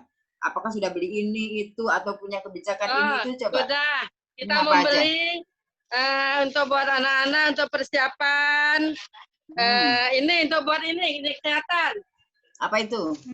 Ini untuk buat ini suhu. Oke, termometer. Termometer. Oke, apa lagi? Terus ini, Bun, yang buat alat pelindung. Oke, saya tanya itu apa namanya? Apa namanya nih? Ayo, tahu nggak? Paslet apa? Ayo baca bahasa Inggrisnya itu. Baca apa itu? Paslet ya? Paslet. Oke. Oke, ini adalah bahasa Inggris ala Depok. Apa lagi? Nih. Apa itu? Ini untuk ini. Apa namanya? Ini hand sanitizer. Hand sanitizer. Oke, apa lagi? Itu persiapan. Apa lagi? Masker juga kita siap masker. Tapi naruhnya di mana masker nih? Oke, masker diberikan kepada anak-anak atau hanya gurunya saja atau dengan orang tuanya dikasih free? Anak-anak saja. Orang tua sudah siap dianya. Untuk anak-anak aja persiapannya. Oke, berarti sudah ada 4 ya. Apalagi Bu Nila yang sudah disiapkan dalam menghadapi masa new normal? Apalagi? Ayo. Untuk ini cuci tangan, ada pembersih lantai. Kita untuk kebersihan. Gede Bunda, ngangkatnya susah. Oke, gentong ya buat cuci tangan tuh. Oh. Oke, sudah cukup Bu Nila? Atau ada yang mau dibagi? Oke, baik. Oke, thank you ya Bu Nila. Oke teman-teman, artinya yang disampaikan Bu Nila adalah potret sesungguhnya yang harus kita siapkan. Itu baru sebagian kecil gitu. Kalau misalnya nanti pemerintah menginstruksikan, oke, kebijakannya adalah di daerah A, B, C, D, dan itu adalah daerah kita sudah siap. Nah, sekarang kembali ke pertanyaan, seberapakah siap teman-teman menghadapi masa new normal? Gitu ya, Bunda Nike ya kira-kira ya? Oke. Bunda Nike, ada yang mau disampaikan sebelum kita ke next pertanyaan, Bunda? Bagus sekali, barusan Bunda Nila ya? Dari Depok. Itu mungkin contoh yang kita harus persiapkan. Itu mungkin standar minimal protokoler di sekolah ya. Tadi ada hand sanitizer, lalu pelindung wajah dari droplet, tapi yang bentuknya face shield ya, supaya kelihatan mukanya mungkin ya. Seperti itu. Lalu tadi ada apa? Jaringannya buat apa Bu? Buat cuci tangan ya? Iya, itu pembersih cuci tangan. Ya itu bagus. Ya, jadi selain itu juga memang itu sudah luar biasa. Ini saya terharu ya lihat teman-teman begitu semangat untuk kembali, dalam artian kita harus benar-benar siap. Walaupun nggak tahu entah kapan dibukanya ya. Betul. Nah, tapi ada tambahan di mana tempat cuci tangan yaitu yang pakai sabun dan air itu sebetulnya yang paling bagus. Yang lebih disarankan ya, karena hand sanitizer itu tidak bisa terlalu sering dipakai ya, apalagi untuk tangan anak-anak gitu ya. Tapi itu bisa bertahap Bu. Jadi kita bisa membuat dari jerigen tadi dikasih lubang terus kasih kocoran gitu ya. Jadi bisa bikin dari hal-hal sederhana yang bisa nanti bunda-bunda buka di internet ya. Jadi standar protokoler minimal yang dikeluarkan oleh Kemenkes itu harus dilakukan gitu. Baik, Bu Danika, memang itu adalah bentuk daripada semangatnya teman-teman. Jadi guru PAUD itu memang udah tahan banting, ditimpa tangga, tetap aja berjalan, berdiri. Everything akan mereka lakukan untuk anak-anak. Betul nggak teman-teman ya? Jadi kadang dirinya sendiri tuh nggak terlalu difokuskan gitu. Bagaimana saya harus memberikan yang terbaik untuk anak itu guru PAUD. Aduh, kalau mengingat itu mah kita kadang terharu, berdobel-dobel terharunya. Nah, Bunda Nike, ini ada satu teman yang kayaknya cukup bagus kalau kita ajak share. Namanya Bu Eli Kurnia. Disampaikan di sini, yayasannya akan melakukan rapid test. Tapi bagaimana rapid test, kita akan coba tanya ya Bunda sebelum kita akan masuk ke sesi tanya jawab lagi. Bunda Eli Kurnia saya unmute ya. Saya unmute ya. Coba Bunda klik dari sana. Bunda Eli Kurnia bisa dengar saya? Saya sudah unmute Bunda dari sini. Karena sharing Bunda mungkin cukup bagus. Bunda Eli. Halo, saya sama teman-teman dari Sekolah Kolkids Bekasi Timur, Bu. Bekasi, Kota Bekasi. Di Kota Bekasi. Lagi di sekolah kami persiapan perpisahan. Oke. Iya. Perpisahannya, oke, kita akan berbagi dulu ya, kita akan sharing dulu. Bu Eli, perpisahannya di sekolah atau di mana? Oh enggak, Bu, kami siapkan aja nanti mungkin masih planning mau virtual atau nanti video gitu, jadi kita belum tahu gambaran persiapannya seperti apa, tapi lagi nyiapin ijazah dan segala macam deh, bareng-bareng. Iya. Oke, Bu Eli, saya tuh cukup tertarik dengan Bunda untuk rapid test. Apa planning yang sudah dilakukan di Yayasan Bunda? Iya, jadi kalau dari sekolah ini kemarin kami dapat informasi kan dari kepala sekolah melalui yayasan, kan kami punya yayasan yang terdiri dari TK sampai SMP. Jadi ternyata yayasan itu sudah membeli 4 paket yang terdiri dari 20 orang.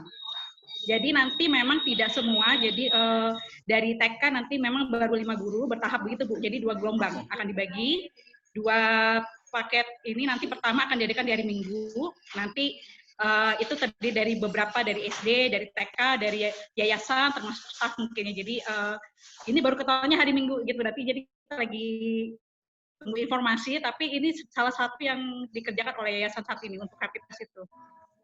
Baik. Jadi begitu. Oke, itu seperti apa? Baik. Oke, teman-teman, ini sudah cukup luar biasa ya. Selain protokol tadi yang seperti disampaikan oleh Bu Nila ya, Bu Eli ya, biasanya menyiapkan rapid test. Iya, karena kebetulan sekolah kami, karena sekolah kami ini sebenarnya sudah terkena zona merah ya. Jadi ada tetangga yang dekat-dekat sini tuh sebenarnya udah terkena, ada yang positif COVID sebenarnya. Jadi dengan kapasitas murid kami aja satu kelas bisa 25 orang gitu. Jadi kita lagi memikirkan karena dari mengadakan aktivitasnya seperti apa, tapi akhirnya dari yayasan inisiatifnya itu saat ini jadi rapid test buat para guru dan staf gitu, karyawan termasuk yayasan juga. Oke. Baik, thank you Bu Eli ya atas sharingnya ya, mudah-mudahan semuanya lancar. Oke, dan nanti kita bisa berjalan seperti yang kita rencanakan ya Bunda ya. Oke, teman-teman, itu adalah salah satu praktek baik ya yang disampaikan oleh teman kita dari Bekasi, tapi itu sebagai pengetahuan dilaksanakan oleh teman-teman jika kondisinya memungkinkan atau tidak. Begitu mungkin Bu Nike berkenan menambahkan yang disampaikan oleh Bunda Eli, Bu Nike? Iya,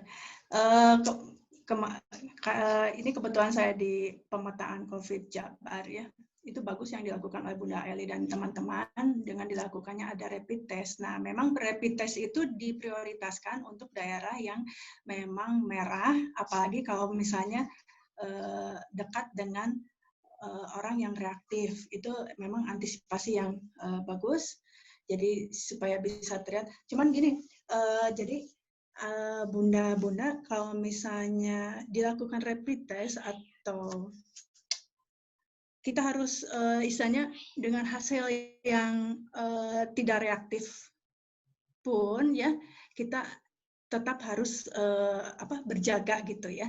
Jadi kadang gini, kalau tentu bukan bunda-bunda yang mungkin di daerah Jakarta misalnya ya, kan sekarang dikeluarkan harus di rapid test dan akhirnya keluar surat ya bahwa dia bebas COVID gitu ya. Tapi kadang dengan mengantongi surat bebas COVID mereka akhirnya kebablasan gitu ya. Jadi tenanglah kita mah udah negatif ini gitu misalnya gitu ya. Jadi ya itu saya yakin kalau bunda-bunda enggak seperti itu. Karena apa? Kita memang mengantisipasi siapa tahu nanti pembelajaran dibuka, bunda sudah di rapid test dan ternyata negatif atau tidak reaktif ya. Nah, itu terus dijaga ya. Dijaga stamina tubuh supaya tidak kena COVID dan seterusnya. Nah, sekarang itu yang jadi masalah tadi itu ketika di awal. Kalau misalnya bunda-bunda itu sekolahnya dan rumahnya itu hanya tetap di sekitar situ, itu tetap aman ya. Tapi yang jadi masalah kalau misalnya ada murid atau guru yang rumahnya jauh, ya gitu. Kalau yang rumahnya jauh itu akan sangat beresiko ketika di perjalanan. Tapi sekali lagi ya, saya tetap berpikir kalaupun tetap seperti itu, gimana gitu, masa bertahun-tahun kita akan di rumah terus gitu ya. Jadi minimal tadi standar protokol harus benar-benar dipegang. Bagus Bunda Eli tadi dengan misal standar protokol yang minimal, misalnya harus ada social distancing atau misal harus ada tempat cuci tangan, masker, juga tadi ada rapid test, itu luar biasa.